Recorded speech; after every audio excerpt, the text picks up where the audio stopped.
Assalomu alaykum yaxshilar, sog'momizlar. Hayit ayyom muborak bo'lsin hammaga. Qurbon hayitlariga yetkazganiga shukr. Qurbonliklar qilganimizga shukr. Allohim hamisha o'zi qo'llasin, o'zidan o'zga muhtoj qilmasin. Sog'momizlar, hayit ayyomlarni yaxshi o'tkazasizlar. Bugun mana 2-kunimiz 7-iyun 2025-yil. Juda ana qo'sha bayramlar, qurbonlik hayiti, yana hammadan ham biz umuman futbolga qiziqmasdik, lekin O'zbekiston uchun shunday anaqa bo'ldi, balet qildik desam bo'ladi.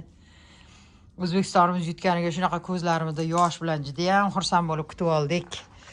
Yana ko'p shunaqa chempionatlarda umuman eng jahonning zo'r chempionlari bo'lsin biz futbolistlarimiz. Xudo xolisa 10-da Qatar bilan o'ynaydi deyapti. Unda ham xudo xolisa Alloh omad bersin hammalariga. Qo'shaloq bayramlar hamisha davom etaversin. Mana kecha qurbonliklar qilgandik.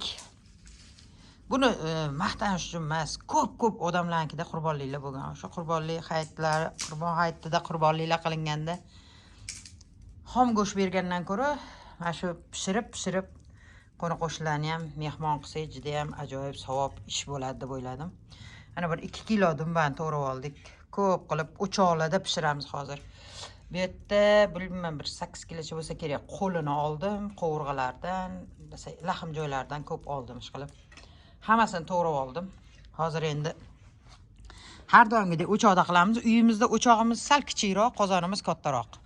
Ana hozir o'chog'imizni qizitib oldik. Endi dumba yog'larni solamiz hozir. Bismillahirrohmanirrohim.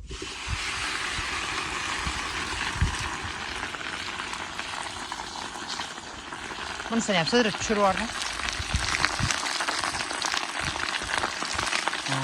Kattaroq.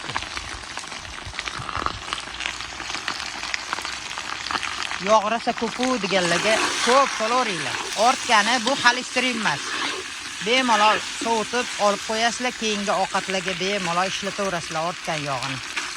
Yaxshilab qaranglar, o'zi ham mana shunaqa katta karri to'g'radim. Yegan odam mazza qilib, jizza qilib yesin deb. Hozir yaxshilab qovurib, jizzalarni yetib olamiz. Tayyorlab oldik. Piyozlar bilan nonni orasiga qo'yib qaranglar, zo'r bo'ldi. Bismillah.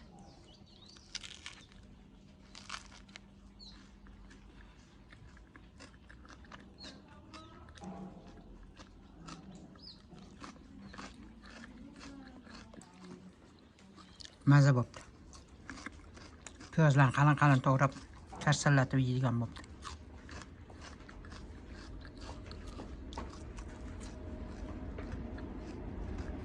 Endi go'shtlarimizni qozonga solamiz.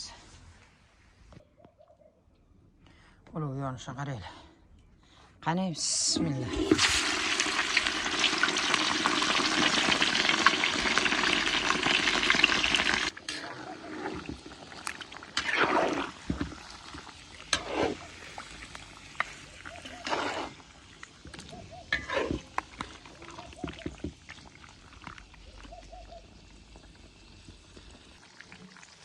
Qovurayotganimiz orasida ozgina tuz solamiz.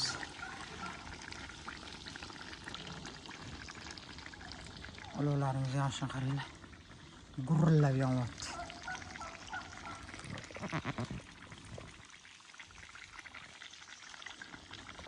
Endi go'shtimizni pishayotgan joyda bitta life hack ko'rsatib Menda uzum sirka bor edi. 2 osh qoshiq soldim. Yoki uzum sirka yoki tabiiy, ikkalovi ham tabiiy bo'lish kerak. Yoki bunisidan yoki bunisidan. Yoki uzum sirka yoki olma sirka savorasida 2 osh qoshiqda. Bu juda ham go'shtning ta'mini tashqariga chiqarib berishga yordam beradi. Juda ham mazali qilib pishirib beradi go'sht. Taomimiz pishdi, juda ham zo'r bo'lib, suzdilaganlarimizga. Jiz qilib o'zini pishirdikda, hozir bu yoqqa kartoshka solib qo'yamiz. Kartoshka ham zo'r bo'lib, mazali bo'lib pishib turadi orasida. Ana laganlarimizga suzdik. Olla, qani bismillahirrohmanirrohim. Ollarasi zo'r bo'ldi o'zi. Qurbonlik savob, hammaga tegsin savob. Olla, piyoz. Olla.